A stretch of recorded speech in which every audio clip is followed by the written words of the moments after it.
everyone. Hello.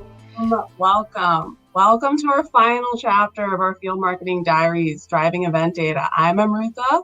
I'm the Field Marketing Manager here at Goldcast. I'm so happy to have you all here. First, I invite everyone to drop a comment on the side, let us know where you're tuned in from, and maybe even what you're hoping to learn from today's discussion. Just give us a little love on the side there in the chat. While our discussion is going on, I also encourage everyone to take a look around the platform because this stage item screen will always be on the top corner, so you can still hear us while you click around. We will have extra time after the discussion to allow everyone to look at the booths that feature our previous events and our speakers' events from the past, and one of them even has a future event for you to sign up for. With that out of the way, I'm excited to dive into this topic. I'll admit, I wanted some guidance myself on if I'm using my event data right, how I can apply it better in my marketing efforts. So I thought if I have questions, so do other people. We're so fortunate to have some brilliant women with us today, Janna from Drift and Aleksandra from parcelLab. Thank you both for being here. And I invite you both to introduce yourself a bit. Janna, would you like to go first? Yeah, absolutely. So, hey, everybody, my name's Janna Erickson, and I'm the director here at Drift. I've been here for almost 4 years, and I'm just going to throw it in there, I'm a very proud Goldcast customer as well. So I'm very excited to be on this call because Goldcast has been instrumental in our year this past few months on the virtual event side. Awesome. We love to hear it. Hi, everyone. I'm Aleksandra. I'm head of events and experiences at parcelLab. I've just recently joined this company, but before that, I've been leading events at other tech companies such as SEMrush and Beam Software. Excited to be here today. I won't be hiding that. I'm also a proud Goldcast customer. So I was really, really keen to get the platform on board and start using all the benefits of it that it offers for virtual events. I love it. Look at us. These are our fans. Thank you guys. As we jump into discussion, I did want to ask the audience a quick question. I'm going to push this poll. I wanted to know, is anyone here actively collecting data from their events? This is a topic about data. I want to see what everyone's doing. I want to know who's pulling actual data, who's not sure if they're pulling data. But so far, so good. We got one real quick answer that was like, yes, absolutely. I love that. I'm going to keep this poll open on the side, and I invite everyone to go ahead and click in there and just check it out and go ahead and drop your answer so that we can also see that. It's part of the event data that we're trying to collect. We want to see what you guys are doing too, right? All on theme. So jumping right in, when I asked you both to speak today on the topic of event data, I had so many questions. I encourage everyone else to ask questions in the Q&A tab as well. But I wanted to start with the basics, like sort of baseline, if I could even call it that. So how do you define a successful event? And what factors do you find important or necessary if you're like, no matter what, data or not, like these few elements are so important to have and like they can roll into so many purposes. Who'd like to go first? I can kick it off. I'll start chatting away. So here at Drift, we have a lot of different elements that show a successful event. But one thing we always look at is registration. You have to look at your registration going into it, set those goals ahead of time so you know what you're looking for pipeline and what you want for ROI out of the event. But one thing that we really, we almost lost it during the pandemic and we've gained it back this year, which is great, is another part of success that we were not looking at was the attendee experience and that end from that beginning to end experience and making sure that's seamless and very enjoyable from the beginning of the registration to the content they're consuming and to what they get from the event post-event. Yeah, I love that. I remember your event having like the DJ and I was like, oh my God, this is awesome. Yeah, DJ Fader is a staple here at Drift. This reminds me of the good old days when we had in-person DJs and events. Exactly. Yes, he's actually traveled the country with me before the pandemic. He's got a great job. He's very lucky. And Aleksandra, what about you? Like, what do you find to be like, how do you define a successful event? Or, what are those factors that you find really important? Right. So There are, as Janna has mentioned, like it's important to define what it looks like for the particular events, because there are so many of them and different types that you're running. So success for an event that is focused on top of the funnel, on lead gen, you want to attract a lot of audience. You want them to really spread the message about what you've created all around the place on social media. Like the success will look in one way. But if it's a small scale VIP style event, or maybe an event that is closed only for your customers, the success will look completely different.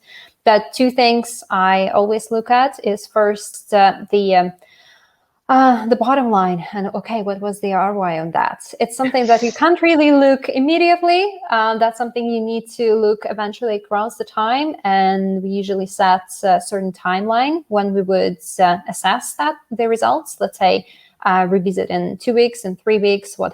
Has there been a movement?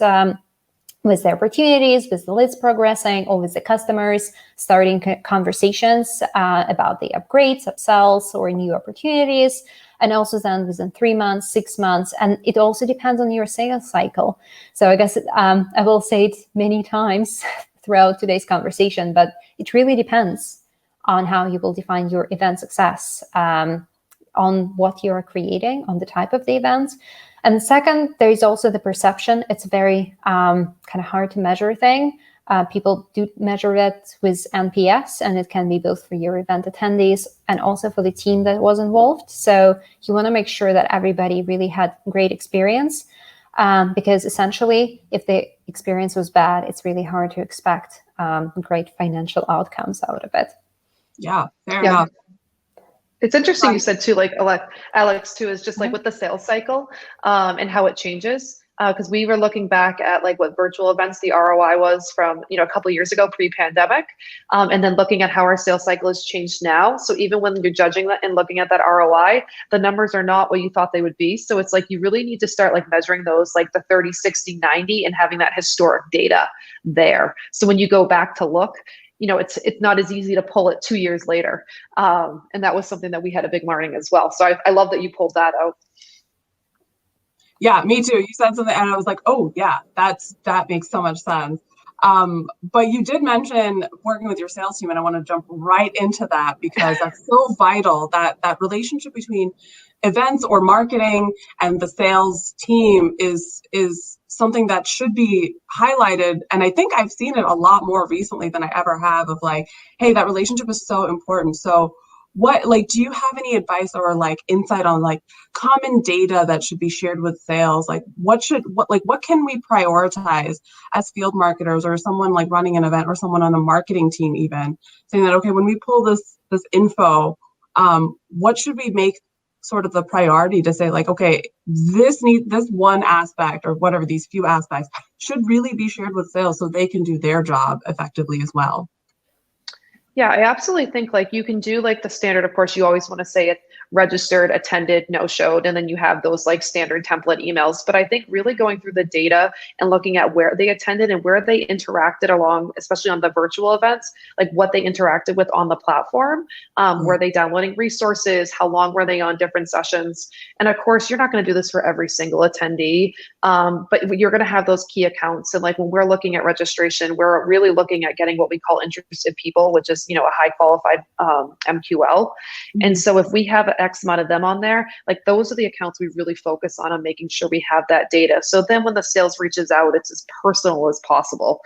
You can say like, oh, I heard that you were listening to the session. I'll say tomorrow we have a session with Danica Patrick, the race car driver. So we say like, I saw that you would, tuned in during Danica. I saw that you were engaging in the chat during that time. Like there's different things that you can pull out so that they know that you really were looking into what they were doing, and they feel that need to actually open the email. Yeah. Yeah. I saw that your event tomorrow is with Danica Patrick.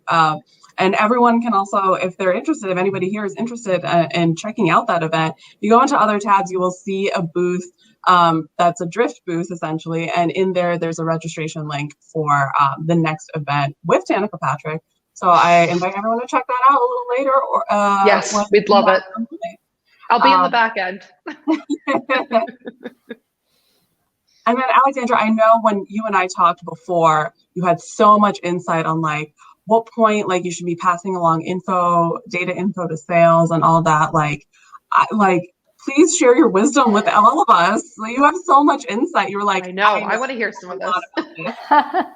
Yeah, that probably comes from kind of tuning and fine-tuning that process with many different sales teams across different organizations. And I think the pattern that is always there is just you have to sit down and talk with sales team. You have to talk with your sales leader. Okay, what do you think is important? What do you want to prioritize? Because it might differ from company to company, from team to team. Like the products are different, what you're selling is different, the approach the team takes to their prospects and also to pitching the product can be different. Also, the companies at a different stage, you have the other resources. It really is, it should be a flexible process. So there is no, in my opinion, no set in stone thing. And also it's important to revisit this process once in a while.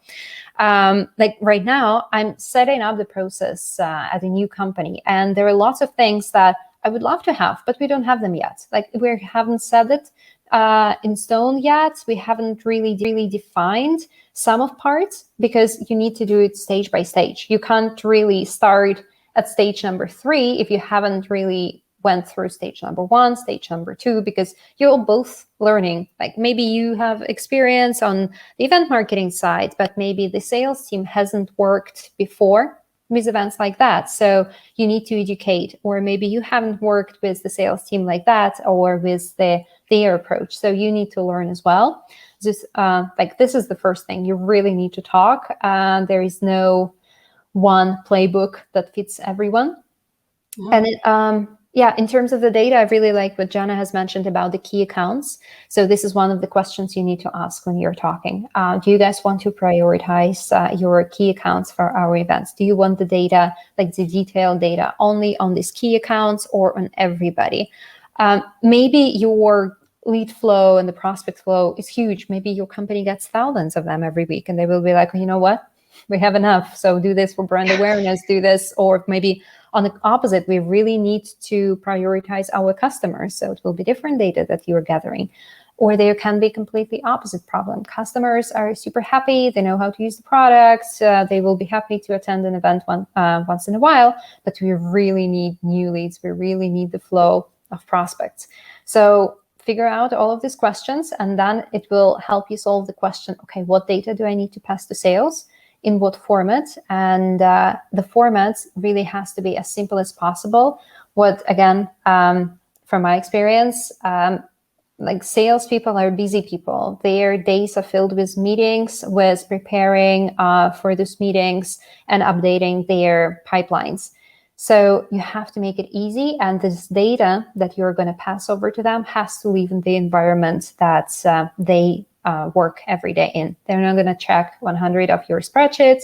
They're not going to check your pages on Notion or on the third-party platform. So you have to be where your customer is. So think about it, that sales are in some way your customer here, and you're creating the product for them. You have to be there where they are.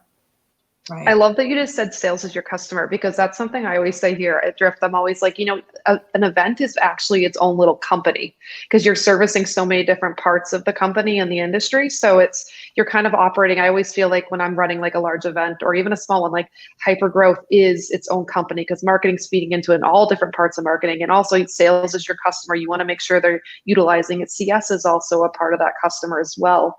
The other thing too with sales, and I like, Alex, what you were saying about like, you need to figure out what they need, and also like, they don't necessarily always know what to do with those leads, because you can keep attending like third-party events and dumping them into Salesforce in your database, but then they're just overwhelmed and not sure what to do with them. And that's something we've even experienced here at Drift and like at other companies that I've been at, is like educating sales on what to do. And something that I proposed recently, I was like, we need to find the heroes within sales that are really utilizing these events. So we have a couple of enterprise reps that just are killing it. They're amazing. And they know what to do. They get an event, they see the lead, they know exactly what to take from that data. So I'm trying to figure out a way to almost do like a certification class around that internally on like how to use event data and what this is, and have them be the instructors, because showing that they are the ones that are leading it, why not have them boost up the team so that they understand? Yeah, I love this. I'm trying also to get reps to like share best practices, because some are more experienced with events, some less, and particularly we switch to virtual. Not everybody's sure how to work with those leads and what's the difference between them. Yeah, but if you do the course, please open it to everybody. Yeah, I used that and I was like, ooh, yeah, that's definitely something that occasionally I get a little nugget here and there that's, I feel like I'm a genius for a day.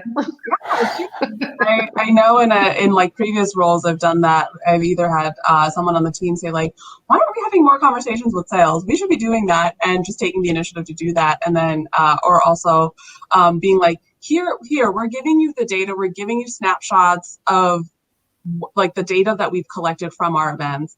And even if you're like not selling, like just mention that events can do this for them and add to their pipeline in these ways. And just here's a couple of just quick percentages, quick data points. And then if it turns into like, oh, we're interested in event support, let us know on the events team. But being able to give sales something that they can actually use instead of being like, what is this? What am I saying? Like, so it needs to be easy for them. And that's why we love our salespeople so much. Well, and it's hard to set up an SLA with them, especially on the virtual side, because, in my previous company, when I was doing a lot of field events, it was easy to say like, okay, the SLA is if you hit this registration number and you set X amount of meetings, you're going to be flown to that event with myself or another marketer, because you're going to be meeting with those prospects in person. Whereas here, like virtually, like how do you set up that SLA? Like how do you set that excitement up for them? Because they're like, oh, great, you're going to set up a Zoom call. Like, yes, that's exciting, but still doesn't have that grab of being in person, and also just, even traveling and doing the fun parts of going to the event and the schmoozing and the wining and dining. And yeah, I had a discussion with a few people like a couple weeks ago about how the virtual world has completely changed the way we schmooze now. Maybe that should be another topic. Seriously, I can't send any more wine out, I don't think. Yeah. I'm sorry, what were you saying?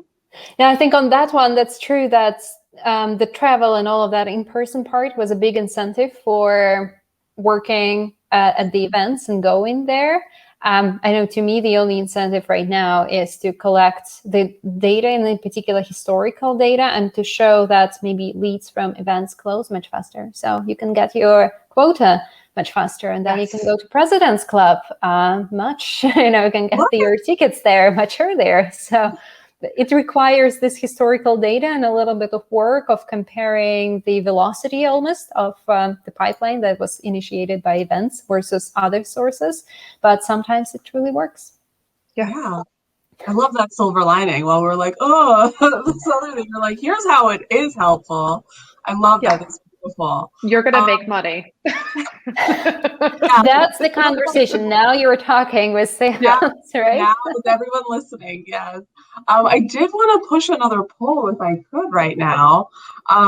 Just before going into the next thing, I wanted to know if people started planning hybrid events at all. I just wanted to kind of get a quick pulse check from everyone, mainly because I wanted to go into figuring out and deciphering and collecting data. I know hybrid events are going to be the next huge topic of discussion. So I want to see what people are doing and see if anybody's been working on this. Look at that. No, I'm waiting to see how others are hosting theirs. That I figure that would be something to check out. That, okay, yeah, I think also with virtual events as well, a lot of people are like, oh, we're going to see how other people are doing their conferences first before they dove into doing their own. So I figured with hybrid events, that might be a thing as well. So I love that. Actually, now we have a shift. It says, yes, I'm doing the research now for a hybrid event with 62.5%.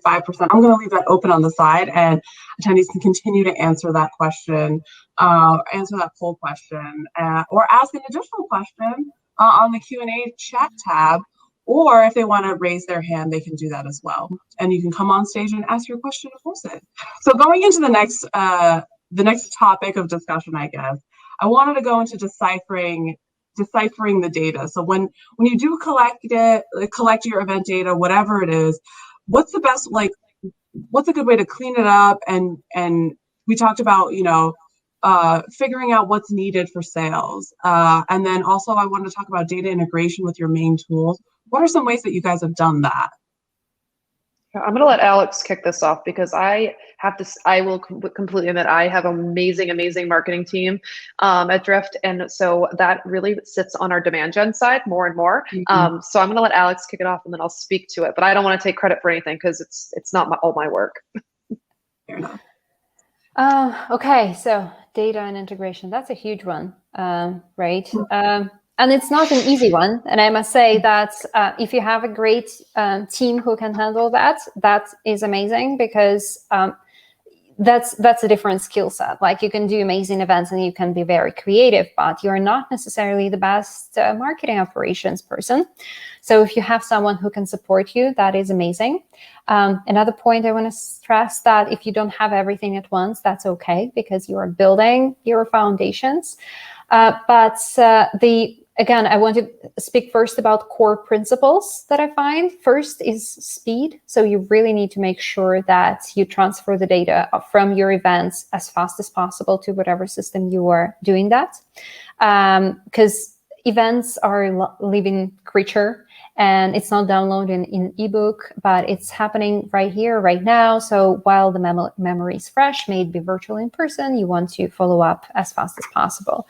The second probably is your data really needs to be accurate and it needs to be as consistent as possible across the board because if you want over the course of the next year, 2, 3, look at historical data, you want to make sure that you're comparing like apples to apples and not oranges to apples, which very often happens to be the case, and then you can't make sense of it. You can have all of it on Salesforce, but then it's all different and different formats, and here we're doing it this way and then different way, and then you can't really make sense out of it at all. And yeah, I think, do you want to also to go into like the depths of integration and like working this different systems together? Yeah, why not? Let's spill all that knowledge for everyone who's listening.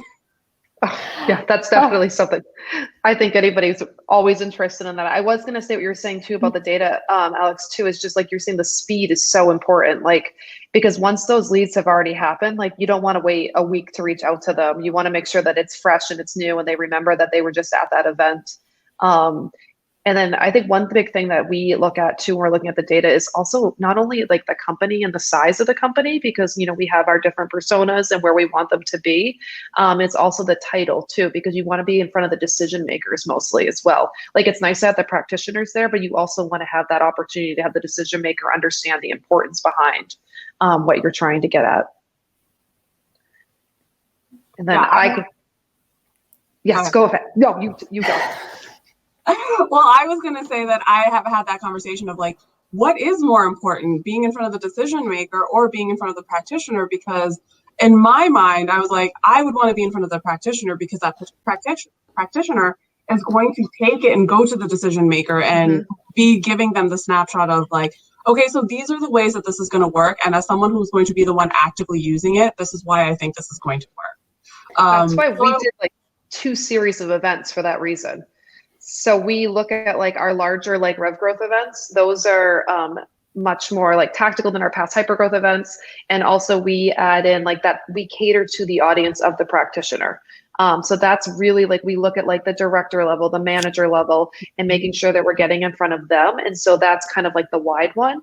But then when we do like these smaller event series that we developed called Ascend, that's where it's a round table of like 30 people, VP or above, like the decision makers are there. So then they're kind of, you know, with with an actual Drift customer or somebody else that's kind of singing the song, but it's really just trying to get their, I'm losing their confidence behind, not even just Drift, but the confidence just behind like the trust that you're inviting to this event because you want to all have a similar conversation. And then Drift just automatically comes up organically as a solution. And then they think, oh, I've heard about that from the practitioner on my team, you know, so there's just really the building of the trust. Yeah.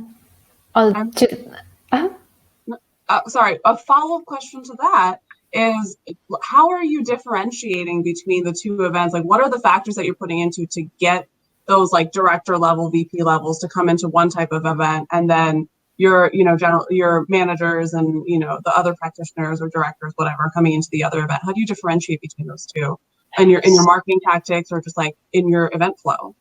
Yeah, so we educate sales on a different level. So like they're invite only. So both events are free, but like our Rev Growth, it's out there. We're putting it out on social media. We're blasting, we're doing the email sends. We're hitting large groups. For this, we're really pulling on the data of like who like that Drift Core like 250 are and figuring out exactly who they are. It's hand-to-hand invites. It's an exclusive event that's closed. You're amongst like-minded peers. And then we have been doing a virtual wine send as well, that we send out 2 bottles of wine. And then we have an owner of the vineyard that operates, that the wine came from. He joins for the last 30 minutes and chats about the wine. Everybody enjoys that. So it's like it's a quick 90 minutes of people actually still want to keep chatting and want more. So then the connections just keep building and everyone puts their LinkedIn's in, and we keep it just very, very tight, I guess is what you'd say. I love those ideas. And I'm so sorry, Aleksandra, I cut you off. You were in the middle of trying to see. No, that was a great question. Yeah, I always love learning a little bit more about Drift events, me too. like behind the scenes. But we're all a bunch of chatters, so. Yeah, I mean, they just give us these topics that we're so passionate about and we can chat forever, I guess. And especially if we had wine next time. Oh my God. You should. For a change, we can actually get that wine instead of shipping it out, right, Janna? Yeah, that would be fun. We'll come to Aleksandra's place in Prague. This is our reason to go to Prague and do an event totally there. on board. I'm on board. Awesome. Yeah. Back to the business, right? Back to the point of practitioners versus managers. I think it also depends on where your organization is in terms of visibility and awareness. Mm-hmm. Like if you are not known in the market, then it will be kind of hard to get top level execs to dedicate their time to you. And maybe, as Janna was saying, okay, but then practitioners on their team mentioned something to them. So once you get to that level, it might start getting easier to get their attention as well. That's when you can start differentiating. When you're starting out, sometimes it might be easier to cater to practitioners, but then you have to be really careful about the content, because sometimes many events make a mistake of being too generic with content and not being really niche, really narrow, really hands-on and providing something exclusive, because practitioners, they are pretty good already at their job, so they know most of that stuff. You really need to delight and surprise them so that they come to their weekly meeting with the boss and say, like, you know what, I've been to this event, this company is like doing amazing things, they really know the stuff.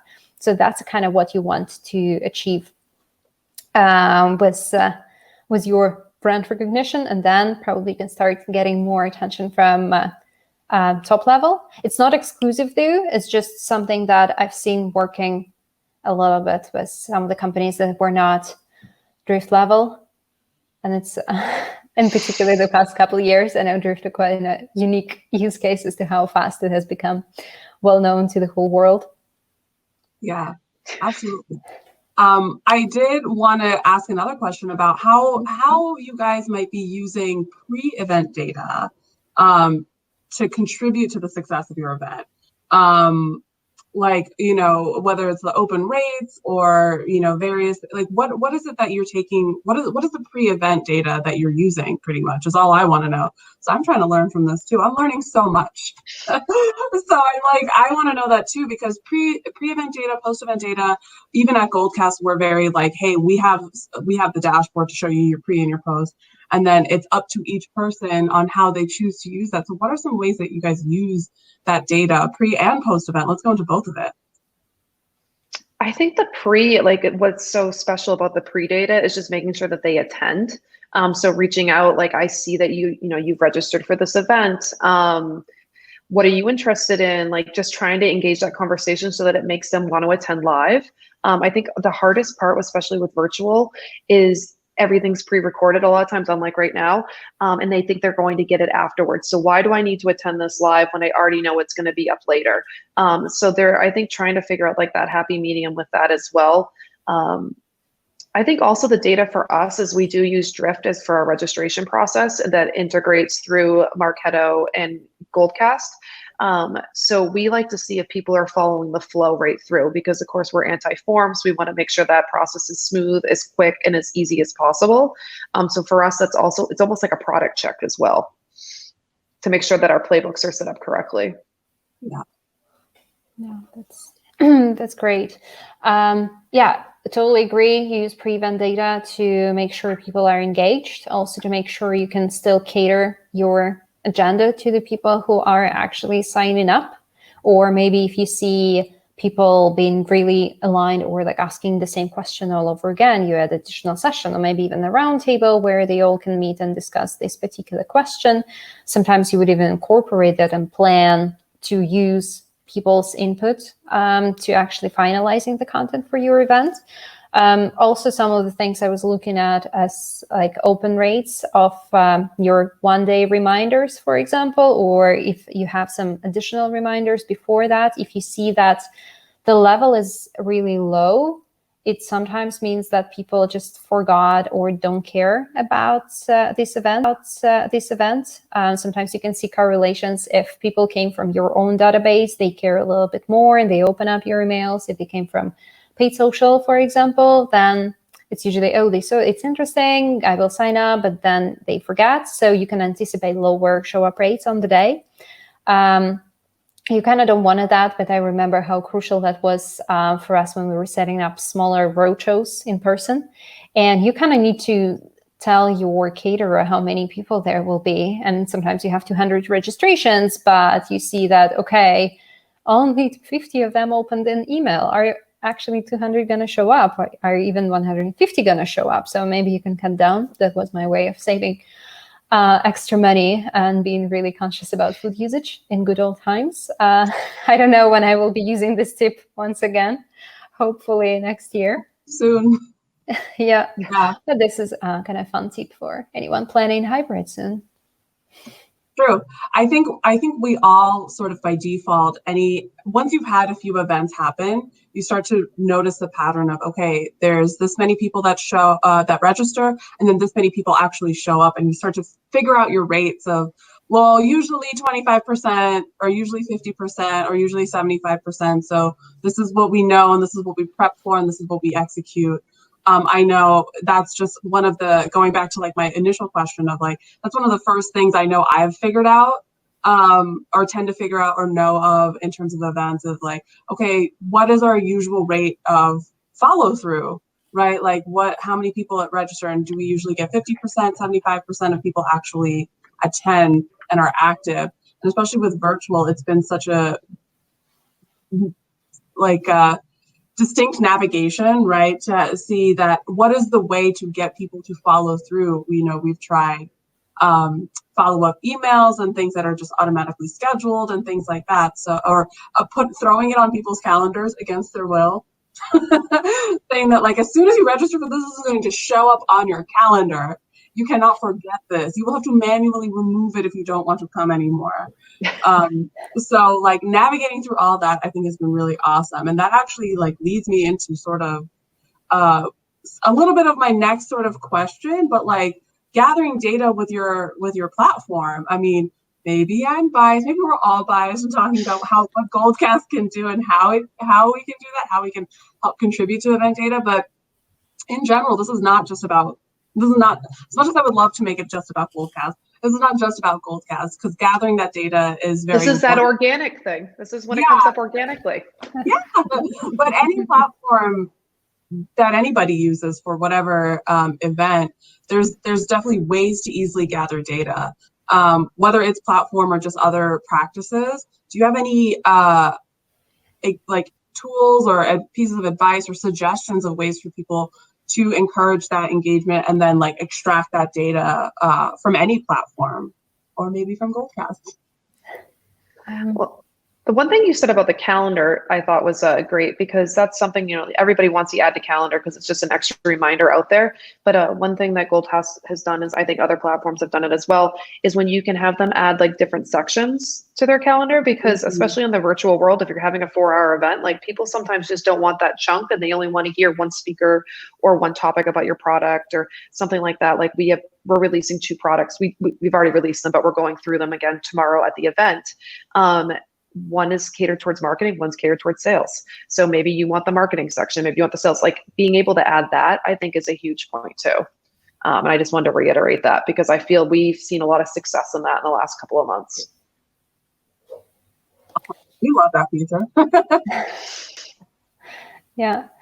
I mean, with data and kind of getting it out to sales also, I would say if there is an opportunity for direct integration between the tools, try to do that. Sometimes it can be a little bit of pain and you have to really kind of work with different people within your team, within the team of different platforms, support. But once it's done, it makes your life so much easier. Like it cuts out the spreadsheets, it cuts out all this sending emails or messages. It just is there and it moves smoothly. It will be a bumpy ride towards that promised land, but it's worth it.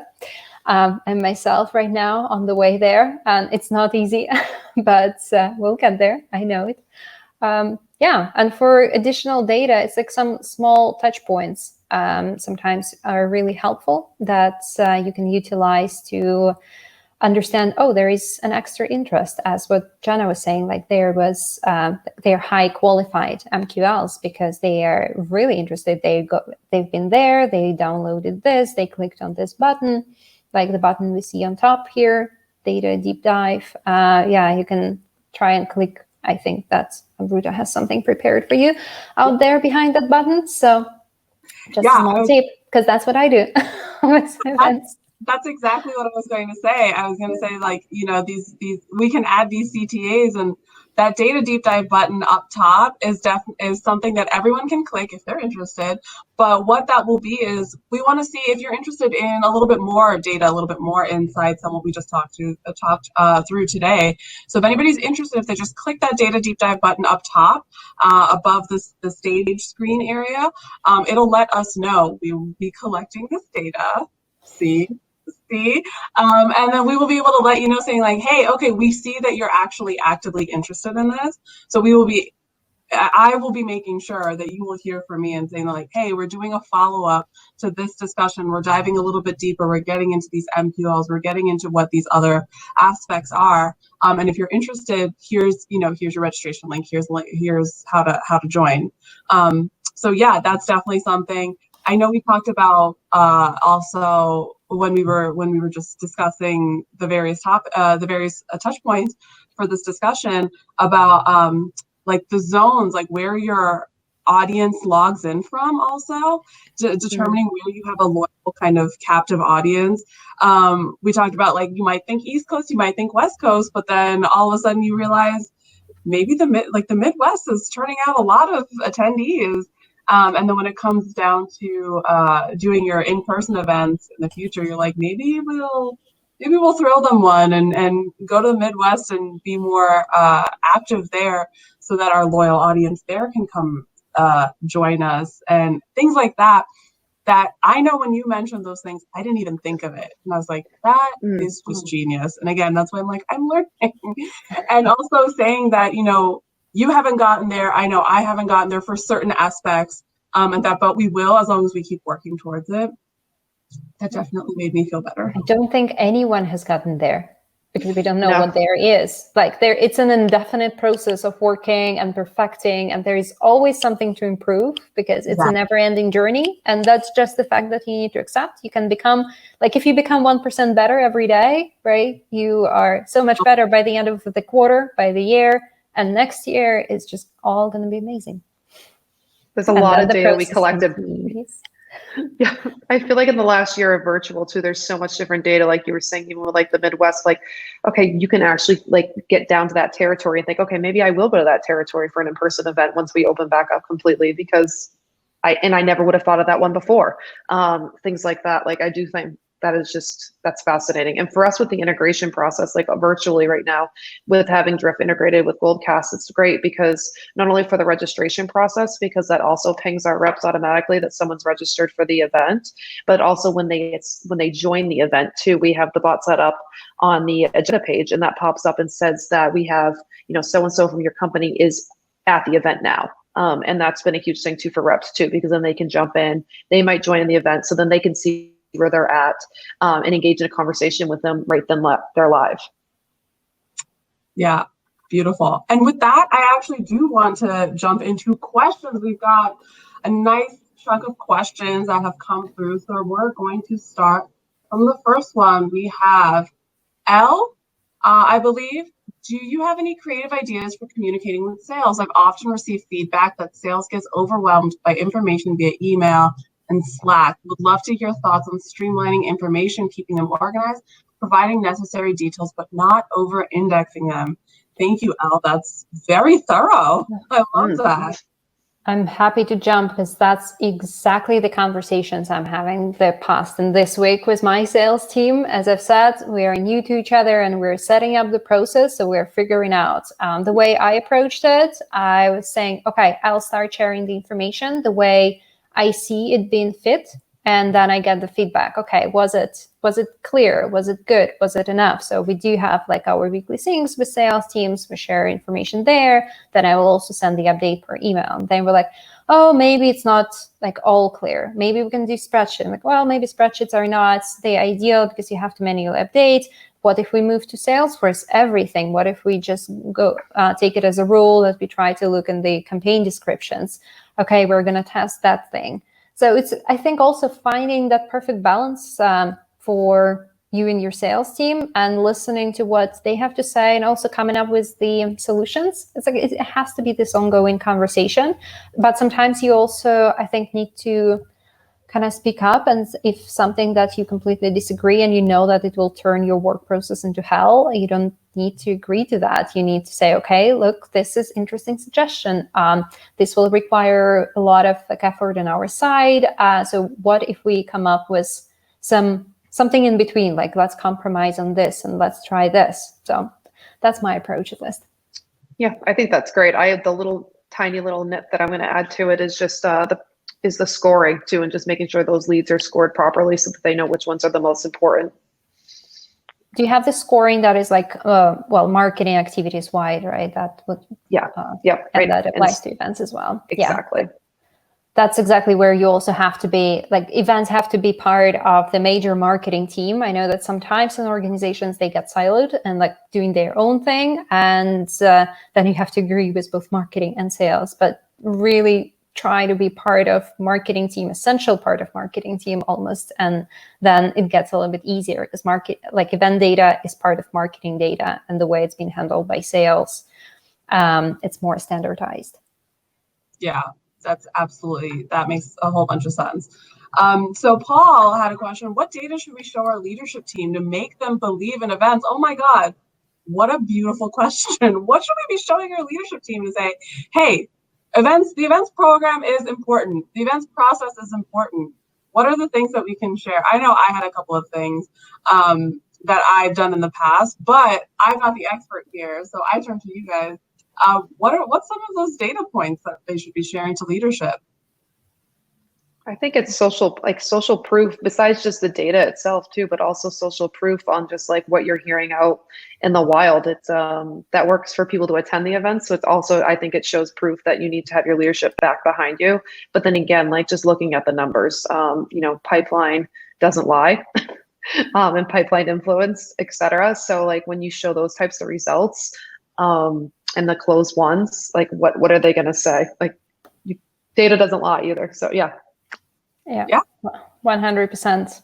Because I know some leaders are like just believe in events, some don't, but that's true. As long as there is hard fact data, then there is nothing to discuss. That's proofs that it works. And then you have social proof and all of these amazing things, what people say about you, it just adds on top. But there you have to look at the data and be able to prove it.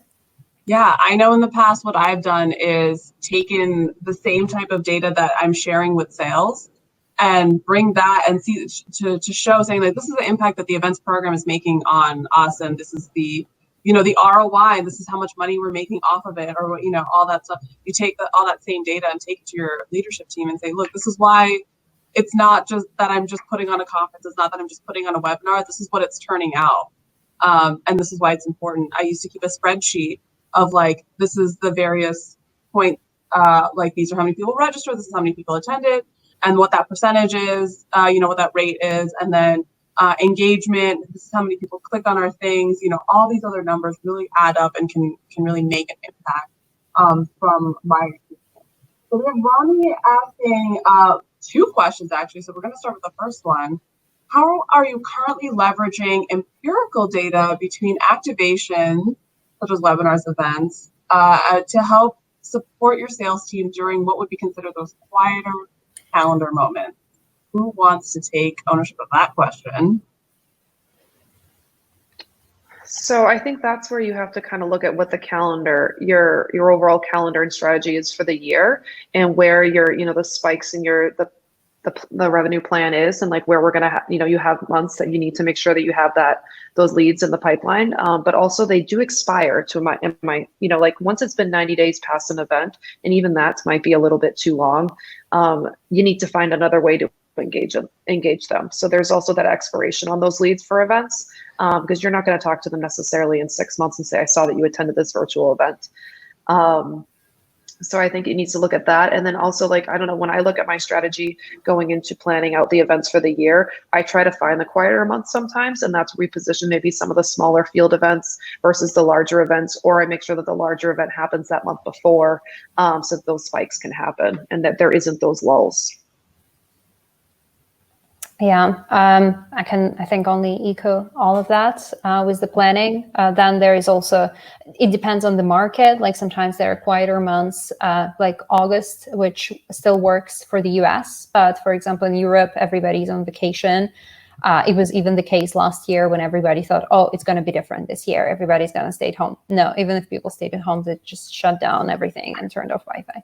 So, but that is, for example, for me, it's a perfect time right now to test some of our US only activities. And we're going to do that for quieter months in Europe, or when we don't have to try and come up with more of a global activities that will cover multiple regions for us, so we can actually test and try it. And then I think outside of the just data, it's more how you're going to repurpose like all of the content created during the events, and how you're going to use it when you don't have any of the this kind of experience activations. But that's another topic. All right, and Ronnie's other question was, what data are you looking at post-event once sales has already kicked off their follow-ups? Oh boy. I can start. Yeah. Here. Yeah, so we're definitely looking at the funnel and how are those leads progressing through different stages, like from just being initially qualified and being contacted by SDRs, then either being converted or the opportunities created. So what also we're trying to build up right now is kind of have more of this insight into how are the leads responding, what are they responding, what content, and test some of the wording ideas even. So a little bit more of a conversation on actual, not just data, but almost words and what's being sent, what content is being sent. Yeah, but it's also about, okay, what's the velocity? How fast are these leads? Are they responding faster than the leads who downloaded the white paper or who converted on an on-demand video? Is it working better, so that you can optimize what you're investing in? Yeah, wow. Janna, did you have any insight on that? I think Alex just crushed it. I'm not even going to... I think she got exactly what I would have literally said, almost the exact same thing. So, okay, cool, awesome. So we have actually a couple more questions coming in, if you guys don't mind. We have Karen, who asked, our team has been working on cleaning up Salesforce data for months and have a lot more to go. Any suggestions on how to track what the sales team is doing after we've hand attendees the registrant info over until Salesforce is up and running?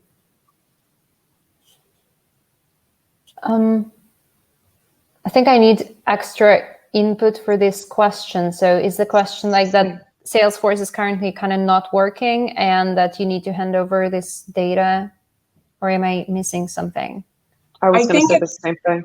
I think I don't know if I'm correct on this, but I think she's saying that there's like there's a lot going on, and so maybe there's like a clog sort of in Salesforce, and that there's just it's over, like there's too much data, and so they're cleaning up. Clean that up. Any suggestions on how to track what's going on and maybe what they might need, or that's when I would work hand in hand with marketing ops, and really just making sure that it's getting properly inputted and scored, and making sure it's tagged properly as well. I think that's kind of the best way to get there. That's I literally, if there's any sorts of issues like that within the Salesforce data, I go immediately to our ops team and say, you know, what can we do? What do you need from me, et cetera? What do you need from the team? But ideally, they're the experts, and that's when I would partner with them. Yeah, and if you don't have marketing ops, then work with someone, like work with someone who is smarter than you and knows how to deal with the tools. If Salesforce is still working, I would still try to get the data into the system and then almost manually. And I've done it sometimes. It's a lot of time, but it helps like track, okay, what's happening with this lead, with this contact? Is the opportunity created? Is this contact connected to the opportunity? Is it attributed to the campaign? So it's a lot of kind of manual work and hand-holding, but it will be worth it, again, when you have to provide your overview of events and like do some reporting, you will thank yourself. If Salesforce is not working completely, then like it's just shut down and on maintenance for a couple of months, there should be some system the sales is working with, right? They are not probably sending from their Gmail inbox. So try and come up with some creative way of utilizing that system and getting at least some data out of it. If they're using Outreach or something where you can track the follow-ups, maybe that's where you can see some of the results happening as well. Okay, awesome.